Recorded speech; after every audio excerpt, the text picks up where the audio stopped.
Salatul Tasbih, there is a hadith that is narrated by Al-Abbas ibn Abdul Muttalib, may Allah be pleased with him, the uncle of the Prophet ﷺ, where the Prophet told him, "O Abbas, O uncle of the Prophet, shall I give you? Shall I favor you? Shall I offer you something? Something, if you do it, Allah Azza wa Jal will forgive your major and minor sins, your previous and upcoming sins, your current, your small, your so many, it covers everything." So what is this thing? The Prophet said, ﷺ, in this hadith, you pray 4 rak'ahs. In the first rak'ah, you recite the Fatiha and a surah. And then you say 15 times after the surah, Subhanallah, Alhamdulillah, La ilaha illallah, Wallahu Akbar. Then you make ruku' and you repeat the same dhikr 10 times. Then you rise from ruku' and you repeat the dhikr 10 times. Then you go for sujood and do the same. Then you sit between the 2 prostrations and you do the same. Then you do sujood again and you do the same. Then you sit before you stand up to the second rak'ah and say the same dhikr 10 times. Then you stand up, and these are 75 times you say this dhikr, and you repeat it in every rak'ah. If you do it every day, that's good. If you do it once every week, that's good. If you do it once a month, that's good. If you do it once in a lifetime, that's good. Narrated by Abu Dawood in the Sunan and others.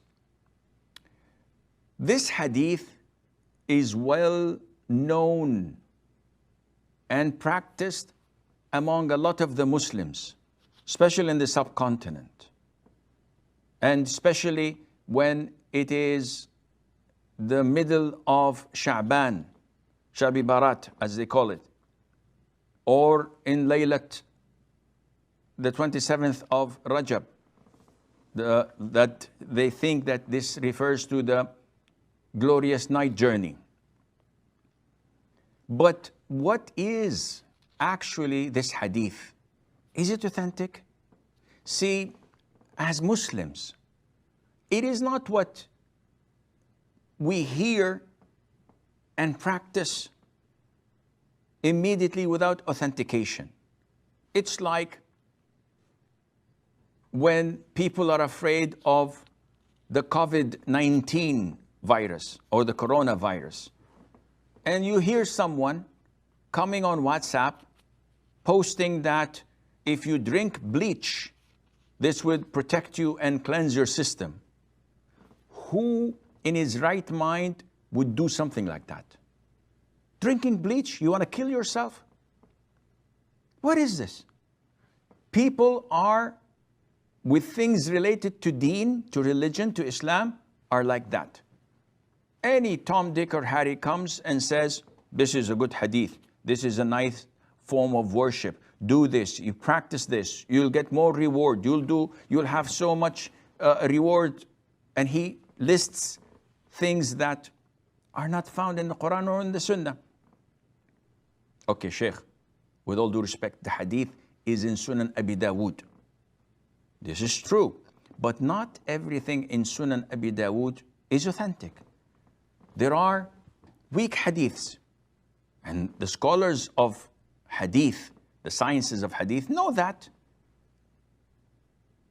The scholars of fiqh also know that there are weak or not authentic hadiths. But don't listen to me. Let's go to our 4 schools of thought. The school of Abu Hanifa, the school of Malik, the school of Shafi'i, and the school of Ahmad ibn Hanbal. These are the 4 schools of thought that the vast majority of Muslims follow. And you should be one of them. You should follow one of these schools. So what do they say about this hadith? Well, for your knowledge, Imam Abu Hanifa, Imam Malik, and Imam al-Shafi'i had never heard of this hadith, never reported it, never encouraged anyone to do it. Whoa, that's a first. Not only that, Imam Ahmad ibn Hanbal, who was Imam Ahlus Sunnati wal Jama'ah, one of the great scholars of hadith, the compiler of Musnad al-Imam Ahmad, he himself, when he was asked about this hadith, he did this with his hand. And this says munkar. This is weird. This is not from the Sunnah. And this is the four schools of thought. A lot of the scholars also fabricated this hadith. Like Sheikh Islam ibn Taymiyyah. He said that this hadith is not weak, it is fabricated. And if you look at it in a realistic way, logical way, which we don't do because we don't apply logic in things that deal with Islam. We deal with authenticity, we deal with the understanding of the three favorite generations of Sahaba, Tabi'een, and Tabi'it Tabi'een. Their understanding is what governs the way we understand things. So if you look logically, the hadith says, if you do these 4 rak'ahs, Allah will forgive your major and minor sins. And we know that the vast majority of Ahlus Sunnah wal Jama'ah say that major sins require repentance, not an action or something you say. So you have to have repentance.